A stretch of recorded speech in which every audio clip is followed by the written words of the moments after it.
E aí, pessoas, tudo bem? Aqui é o Eli com vocês mais uma vez, e hoje estamos aqui para ver o sexto episódio da série Planeta dos Abutres, tá certo? Antes de continuar, não esquece de curtir, comentar e se inscrever também, beleza? Mas enfim, sem mais enrolação, vamos ao vídeo. Bom, e como eu havia prometido no vídeo passado, a gente vai falar um pouco mais sobre o ciclo de vida esse tipo de ser vivo que a gente tem aqui na série, beleza? Então aqui a gente vê os animais eles se aproximando desse tipo de ser vivo, e quando um deles se aproxima, ele rapidamente pega o seu tentáculo e tira uma amostra do sangue desse animal. Só que além disso, claro, a gente percebe que o animal ele fica bem debilitado, como a gente vê aqui na imagem. E aí chega um momento que ele acaba desmaiando.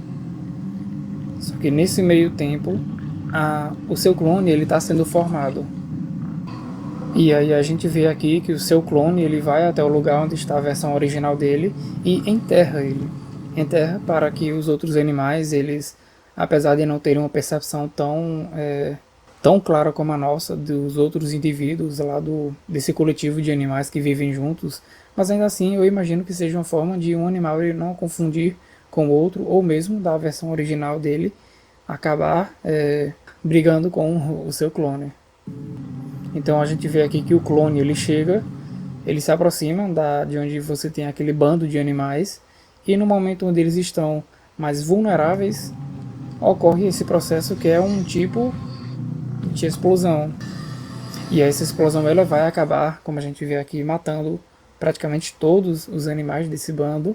Só que além disso, a gente percebe também que além de matar eles, esse novo local onde aquela explosão ocorreu, ela vai dar uma origem a um novo local onde vão ocorrer essas espécies de árvores, tá certo? Então a gente vê através desse ciclo de vida como é a importância de um animal para que essa coisa aqui ela acabe sobrevivendo. E aí, como a gente viu no episódio passado, a gente tem aqui o clone do nosso personagem. Eu iniciei o vídeo falando sobre tudo isso porque esse lance de uma espécie, ela basicamente um tipo de planta imitar um animal para que se complete o seu ciclo de vida, me lembra bastante uma coisa que existe aqui na Terra. Bom, o que nós temos aqui? Existe uma orquídea que pertence ao gênero Ophrys. Como a gente vê aqui nas imagens, as flores delas são bem assim variadas, porque a gente está falando de um gênero, e dentro desse gênero você tem várias espécies dessa orquídea, tá certo? E aí o mais interessante é que a orquídea do gênero Ophrys, ela tem uma coisa bem interessante, que as flores de algumas espécies, né, elas têm uma capacidade de imitar um animal. E qual animal é esse?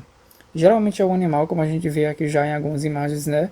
Tanto uma abelha como algumas vespas, elas são imitadas por essa flor.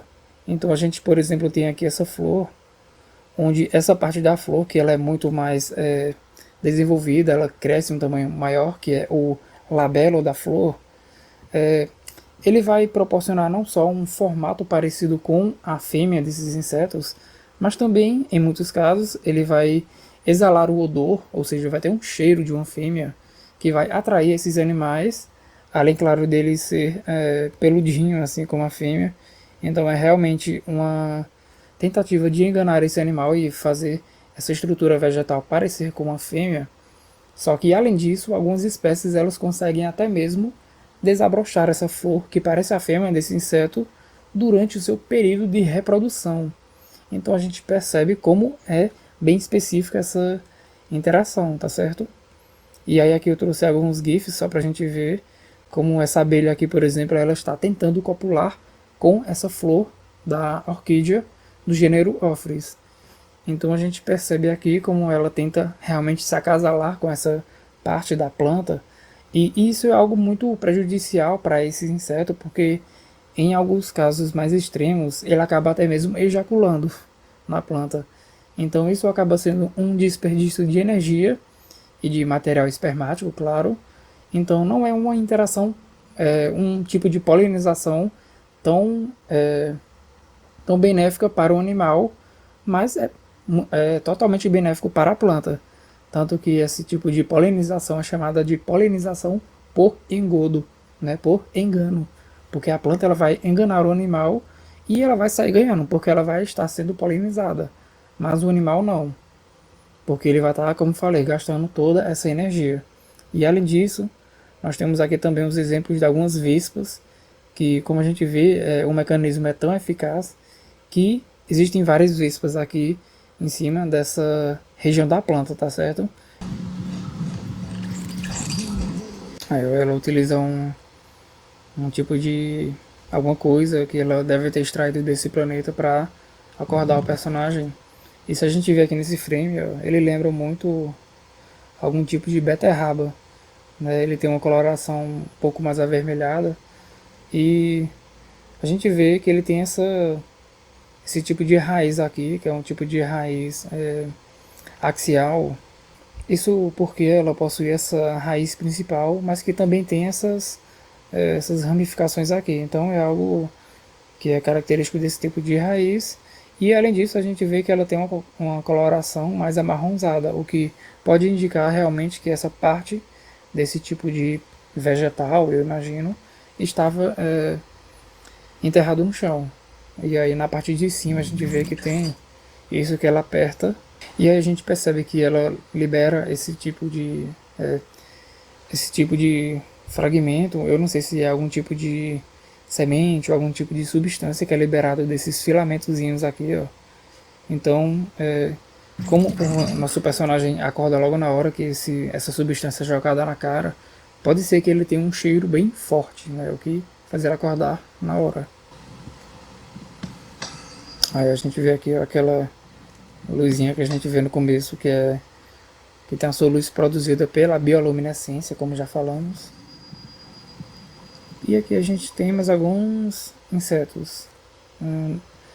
Eu sei que está bem escuro, mas dá pra gente ver bem que esse inseto aqui, essa parte da cena, ele possui, só vou aplicar um zoom aqui. Então a gente percebe que ele possui, como a gente vê aqui, os 3 pares de pernas, então certamente é um inseto. E ele na verdade lembra muito aquele que a gente viu interagindo com o Levi, o nosso robozinho. E apesar disso, ele parece bastante aquele, mas ele tem uma coloração bem diferenciada. Ele é um pouco mais, parece, né, ser um pouco mais avermelhado ou alaranjado. Então pode ser que não seja a mesma espécie que aquele lá, mas ele tem algum tipo de parentesco com ele, certo? Então a gente vê aqui ela coletando alguns recursos para fazer uma fogueira. E um desses recursos que ela coleta é essa espécie de... eu diria que é algum tipo de planta, talvez algum vegetal, porque a gente vê bem aqui que dessa terra que ela tira, você tinha essa parte que estava na região da terra, né, estava enterrado, o que parece ser a sua raiz. Então você tem até mesmo aqui essa parte mais gordinha aqui, que é um tipo de, provavelmente algum tipo de modificação para guardar nutrientes, né, para ter um armazenamento de reserva. Então aqui a gente vê ela preparando os materiais para fazer o fogo, e é bem interessante como ela utiliza aquela planta que ela acabou de coletar. Então a gente vê que ela começa jogando alguns gravetos, depois ela quebra no meio. A gente vê que aquele mesmo material que ela coletou, porque aqui a gente vê aquelas raízes, e ao quebrar no meio ela joga um tipo de pozinho, parece ser talvez algum tipo de, sei lá, um tipo de pó de serra, né, pó de serragem, para servir como combustível para iniciar esse fogo. Só que a gente vê que quando ela risca, ele não pega fogo de jeito fraco, né, ele praticamente explode. Então a gente percebe que esses fragmentos que ela joga de dentro dessa estrutura tubular, ele parece ter uma função parecida com se fosse algum tipo de combustível mesmo, né? Algo como algum álcool ou mesmo uma gasolina, ou talvez até uma pólvora, porque como a gente vê aqui, ele chega até a explodir, o que indica que ele tem provavelmente tem alguma substância que a gente chamaria de volátil. O que é uma coisa volátil? É aquilo que geralmente vai se evaporar muito fácil, né? Vai se evaporar com muita rapidez, como é o caso de álcool e de gasolina. Por isso que tem esse perigo de serem materiais inflamáveis. E parece que é o mesmo caso aqui. Só que além disso, a gente vê também que ela, ela risca, né, essas partes da planta. Então, aparentemente isso daqui vai funcionar como aquelas pederneiras que você risca um material no outro para gerar a faísca que ela faz aqui. E apesar do desenho não mostrar com detalhes, a textura dessa estrutura ela parece ser bem áspera, o que quando você risca, você faz, né, essa faísca que acende o fogo. É um detalhe bem legal de como você utiliza os recursos desse planeta para sobreviver. Aí a gente vê o animal que estava comendo os circuitos da moto. Era aquele que a gente já falou num dos episódios anteriores. E pode parecer que ele estava roendo os fios, mas como a gente já bem discutiu, né? Esses animais eles só se alimentam do sangue sugando ele, eles não têm uma mandíbula. Então eu acho que os fios foram cortados quando ele estava batendo as asas. E aí além disso a gente vê que nossos personagens estão num novo ambiente, né? Um novo bioma bem diferenciado do que a gente viu até agora. Opa, e aqui a gente tem mais alguns exemplos de insetos que aparecem na série. Eles não tão próximos assim, mas acho que eu consigo dar um zoom. Pronto, aqui a gente consegue ver, né, um pouco mais de perto esses insetos. A gente percebe que eles têm pelo menos uns três pares de pernas, como a gente já viu. E ele tem algo que parece ser um tipo de tromba, assim, para frente, que no caso a gente chamaria de probóscide. E aí isso me lembra bastante algo que é característico de um inseto que a gente já falou muito, que são os hemípteros, que são aqueles que sugam a seiva das plantas. Pode ser que aqui seja o caso, mas não dá para saber porque não temos muitos detalhes, mas a gente percebe que quando esses insetos eles estão em repouso, né, quando eles estão parados nesse galho, suas asas estão para cima, elas não estão guardadas, como normalmente a gente imagina de um inseto. Então isso também existe aqui na Terra, geralmente insetos que a gente considera que durante a evolução das asas nos insetos, esses daí são os mais primitivos, digamos assim, né? São os primeiros casos de insetos com asas, e esses insetos eles não conseguiam guardar suas asas junto ao corpo, elas ficavam sempre estendidas, como por exemplo libélulas têm asas assim, as efêmeras que a gente já falou também. A nossa personagem ela percebe esse animalzinho aqui que ele está andando nessa espécie de fio, e esse fio que aparece aqui ele parece muito algo como um fio de seda produzido por uma aranha, certo? E a gente vê esse animal se equilibrando e caminhando por cima dele. Eu imagino que esse fio tenha sido produzido por esse inseto aqui, quer dizer, esse animal. Mas não dá para saber como ele foi produzido, mas a gente percebe que nesse animal a gente tem essa estrutura aqui em cima dele que tem um posicionamento que lembra muito a cauda do escorpião. Então lembra um pouco o escorpião, mas na ponta, ao invés da gente ter aquela agulha do escorpião, que é o aguilhão, a gente tem essa estrutura aqui que olhando assim eu chutaria que ela parece alguma coisa que vai jogar para fora algum tipo de líquido, porque parece uma estrutura meio glandular, sabe? Então pode ser que ele servisse para jogar algum líquido ou para produzir essa teia. Então a gente falou das características de uma aranha que produz teia e de um animal que parece muito com um escorpião. E o que esses dois têm em comum? Os dois são exemplos de quelicerados, tá certo? Aí eu acho que talvez aqui seja algo equivalente a um quelicerado, porque ele tem dois pares de pernas aqui, totalizando quatro pernas. Só que aqui na Terra, os quelicerados geralmente têm quatro pares de pernas. Então, apesar de ser reduzido pela metade aqui, ainda assim parece ser algo que referencia isso. Além disso, a gente também percebe que nesse animal não existe nenhum tipo de evidência de alguma região que possa ser a cabeça dele. A gente não tem olhos, a gente não tem alguma boca, então fica também um pouco complicado de conhecer melhor a biologia dele. E é que a gente vê mais alguns artrópodes, certamente, né? Você vê que ele tem um corpo todo articulado, como a gente já falou. Ele também tem 4 pernas, como a gente viu no inseto na cena passada, então talvez exista algum parentesco entre eles, eu não sei.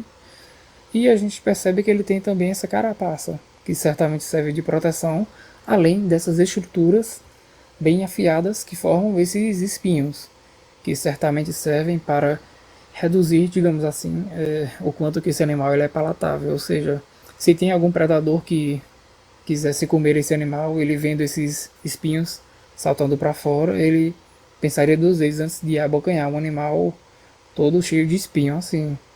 Mas além disso, é que isso daqui me lembra muito o Besouro Golias, porque no Besouro Golias o exoesqueleto dele ele tem essa projeção para fora que forma aquele chifre, tá certo? E aqui parece ser algo bem parecido com isso. Então isso daí também deve servir de como uma forma de competição entre os animais dessa espécie, né? Eles ficarem brigando um com o outro e utilizando esses espinhos como uma ferramenta de ataque. Bom, aqui a gente vê que eles estão colhendo um fruto. E aí a casca desse fruto ele é tão grosso que eles vão utilizar de uma técnica aí para abrir o fruto. E é interessante porque ela utiliza um animalzinho para secretar essa substância meio gosmenta entre essas fendas da casca desse fruto gigante. E aí a gente vê, né, que é um animal que lembra um pouco aqueles que a gente viu no começo da série. Eu acho que pelos olhos eles lembram tanto aquele que eles utilizam como máscara, como também aquele bicho balão, sabe? Mas enfim, nesse animal aqui ele secreta essa substância e quando ele reage com a água, a gente vê que ele começa a se expandir. Então isso me faz imaginar que talvez a propriedade dessa substância que ela utiliza pode estar relacionado a uma estratégia de defesa desse animal. Porque, por exemplo, um sapo, quando ele é mordido por algum animal que tenta comer ele acaba apertando glândulas que estão nas laterais do sapo, que vão liberar um tipo de toxina que vai servir de defesa. E aqui nesse animal, essa substância, quando algum animal morde ele libera essa substância que quando reage com a água, ou talvez com a saliva desse predador, essa substância ela vai, como a gente vê aqui, ela começa a se expandir. E aí quando ela vai se expandindo, isso permite com que a boca do animal ele se abra. E aí talvez isso seja uma estratégia para esse bichinho ele fugir do predador. E aí aqui a gente vê como é a parte de dentro desse fruto, né? Eu estou falando que é um fruto, certamente, porque ele tem características bem visuais de um fruto. Por exemplo, a gente viu que ele tem uma casca bem dura, e aí essa casca a gente chama de pericarpo ou exocarpo. Depois da casca a gente tem aquilo que a gente geralmente chama de polpa e que utilizamos para fazer o suco, que é o mesocarpo. E além desse mesocarpo, também vai existir a semente, que é o endocarpo. Só que apesar da gente não conseguir ver a semente nessa planta, certamente ela está aqui presente em algum lugar, se não nessas estruturas aqui, que são os gomos, como a gente chama. Ela pode estar presente nessa região aqui, dessa casca que sobrou, porque talvez seja algo parecido com a semente de uma maçã, mas eu imagino que não, porque geralmente a função é para que algum animal se alimente desse mesocarpo, que é, como falei, a polpa da fruta, e no meio do mesocarpo geralmente é onde está a semente. E aí essa semente ela vai ser propagada para longe da planta, enquanto o animal ele se alimenta. Só que outra coisa bem interessante sobre esse fruto é que eu não tinha até o momento nenhuma nenhum fruto que eu conhecesse que se parecesse com isso. Só que pesquisando um pouco eu descobri que tem uma fruta chamada de mangostim. Então, para quem não conhece, esse daqui é o mangostim, eu mesmo não conhecia, pois esse fruto ele vem de uma planta que é nativa do Sudeste Asiático, então isso explica o porquê que eu nunca comi esse fruto. Mas enfim, eu achei que ele parecia bastante com o da série, porque a gente vê que esse fruto ele tem uma casca e tem essa parte de cima, que lembra muito o que a gente tem aqui na série, mas além disso, a gente vê que tem esses seis, do que a gente chama de gomo, né? Ele possui 6 gomos aqui, ó, como a gente vê, e os da série também possuem 6 gomos. Então foi uma fruta que eu achei bem parecida com o que a gente viu aqui na série, tá certo? E aí, como eu falei, né, do lance da semente, a gente tem aqui nesse fruto, no mangostim, a gente consegue ver aqui, ó, o fruto com a sua casca.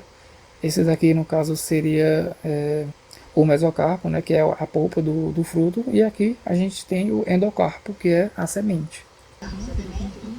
Aí, ó, aqui a gente tem mais alguns animaizinhos caminhando por essa região. A gente vê que ele tem esses tentáculos que ele vai puxando o seu corpo e se arrastando. Esses tentáculos dão a impressão de ser uma estrutura mole. E por ser uma estrutura mole, né, isso pode indicar que esse animal tem um corpo mole, e por ter o corpo mole a gente chamaria de um molusco, né? É daí que vem o nome dos moluscos, né? Eles têm um corpo mole. E apesar de ter o corpo mole, esses animais têm essa estrutura aqui de trás que parece ser muito uma estrutura de proteção, como um tipo de concha, semelhante ao que a gente tem nos gastrópodes, que são os caramujos, principalmente. E aí a gente nota também que eles estão aqui em atividade, né, estão rastejando por esse tipo de deserto, como a gente viu, e tá de noite. Então, como é um animal de corpo mole, geralmente ele vai ter um problema com a perda de água por esse corpo mole. Ele não tem uma proteção, apesar de ter aqui essa concha. Então, sair à noite, você vai ter uma menor perda de água do que no dia, porque vai estar muito calor. Então, é a importância do animal ele ter esse hábito, que a gente chama até de um hábito críptico. E aqui a gente tem mais um inseto que aparece nessa cena, que se eu der um zoom aqui, a gente consegue ver que ele certamente é mais um exemplo de inseto por ter os 3 pares de pernas. Só que além disso ele tem essa estrutura que ela sobe para cima, como se fosse algum tipo de tromba, e aí dá a entender que é a boca do animal, mas não acho que seja o caso, porque para estar tão para cima assim, acho que não vai ser prático ele se alimentar com essa estrutura. Então eu acho que é uma projeção do exoesqueleto desse inseto. E de maneira geral, eu não sei se teve isso com vocês também, ele me lembra bastante aqueles insetos que o povo chama de soldadinhos. Então, para quem não conhece os soldadinhos, são esses insetos aqui. Eles fazem parte de um grupo que são chamados de os membracídeos. E é um grupo muito diverso, assim, é uma grande diversidade. Você tem diversas formas aqui, como a gente vê nas imagens. Nessa aqui, por exemplo, a gente vê como é a morfologia, né, de alguns exemplos aqui. Mas o que mais me lembrou aquele da série foi esse daqui, ó. A gente vê que ele tem essa projeção aqui na região da cabeça que se volta para cima, e até essa parte mais pontuda atrás, que isso tudo é a carapaça dele, né? O exoesqueleto bem modificado. Aí ela percebeu que o amigo dela ele foi enterrado pelo seu clone, como a gente viu no ciclo de vida daquela planta, né? E aqui ele está enterrado. Enquanto isso, o clone dele está lá, ó. Ele está lá se alimentando. Então é bem interessante como ele estava comendo a comida. E isso talvez indique que, mesmo que seja apenas um clone de um ser vivo, ele parece ter um sistema digestivo que deve digerir essa comida, mesmo que ele ainda não seja uma cópia muito precisa, né? E aí, além disso, ele vai ter esse comportamento de enterrar de volta o animal, a versão original que ele enterrou. E é bem interessante como parece ser algo que nesses clones gerados por aquela planta, ele parece ter essa programação de eu vou chegar na minha versão original e enterrar ele. Mesmo quando alguém desenterra, né, ele volta a ter esse comportamento bem interessante. E aqui a gente vê, ó, em questão de detalhes, ele não é tão, como falei, né, não é tão preciso na hora de formar a sua versão original. Mas é até engraçado a gente notar que ele consegue imitar até mesmo as roupas da sua cópia. Apesar dele ter a informação genética pelo sangue, ele de alguma forma consegue copiar até mesmo a cor da roupa. Isso daí eu achei meio um certo furo, digamos assim. E aí a gente vê como a nossa personagem utiliza aquela planta para jogar aquela substância, como falei, esses fragmentozinhos que saem de dentro dela. Quando caem no fogo, eles explodem. É uma coisa bem legal. E aqui a gente tem a nossa flor da vida. Só vou voltar aqui para a gente ver um pouco mais do esqueleto daquela cópia. A gente vê que ele foi todo chamuscado pelo fogo e era para sobrar apenas os ossos, mas a gente tem essas estruturas mais vermelho escuras ou meio marrons que parecem ter resistido ao fogo também. Só que, como eu falei, né, não é uma cópia tão fiel ao original. Então, talvez essas estruturas avermelhadas elas fossem algum tipo de tecido que não era bem para ser um osso, justamente por causa dessa imperfeição da criação de um clone, de um ser vivo. Mas além disso, a gente vê também que, por exemplo, a caveira ela nem tem dentes aqui, tem esse buraco, né, e tudo mais. Mas apesar disso, ainda é um ser vivo que acabou morrendo e deu lugar ao crescimento da bela flor da vida. A gente tem aqui também naquele animal que o nosso personagem caçou, né? Aquele que parece muito com um hipopótamo. E aqui a gente tem uma cena que eu queria muito falar. Eu não mostrei essa cena antes porque não tinha muita importância, mas agora tem, porque a gente vê que sempre quando tem alguém vivo que depois morreu, cresce essa flor. E aqui no caso a gente tem os companheiros dos nossos personagens que foram encontrados mortos numa aeronave, e essa região não dava para enterrar eles, porque eles estavam naquela copa das árvores em cima, onde você tem aqueles animais que se alimentavam do bicho cozido pela luz do sol, que foi falado nesse episódio aí. Mas, enfim, né, como não tinha como enterrar essas pessoas, eles colocaram só um pano por cima. E na verdade era para crescer pelo menos umas 4 flores da vida aqui, mas enfim. E aqui a gente tem nessa cena a flor crescendo nesse lugar. E nessa cena ocorreu uma coisa que eu não quis mostrar nesse episódio para não dar spoiler para vocês, porque eu quero que vocês assistam essa série. Vá assistir a série, porque ela é muito boa e eu não quero mesmo estragar a experiência de vocês. Então eu decidi não mostrar, mas quando vocês forem assistir, vocês vão entender qual a importância dessa cena, dessa flor estar aparecendo aqui nesse lugar, beleza? E é que a gente vê ela se abrindo. E aí no final das contas a gente vê que temos mais uma pessoa nesse planeta. Então, como a série ela vai terminar aqui, basicamente. Na verdade tem uma cena pós-crédito, mas eu não vou mostrar aqui. Então, assista a série. Mas enfim, eu gostaria muito de agradecer você que viu o vídeo até aqui, tá certo? Não esquece mais uma vez de deixar sua curtida, comentar, se inscrever no canal e também confere os episódios anteriores, tá certo? Eu já criei uma playlist, ela tá na descrição e também no comentário fixado, então não esquece de olhar lá, beleza? Também me segue no Instagram, no @logiaciência, e nos vemos no próximo vídeo, certinho? Até mais!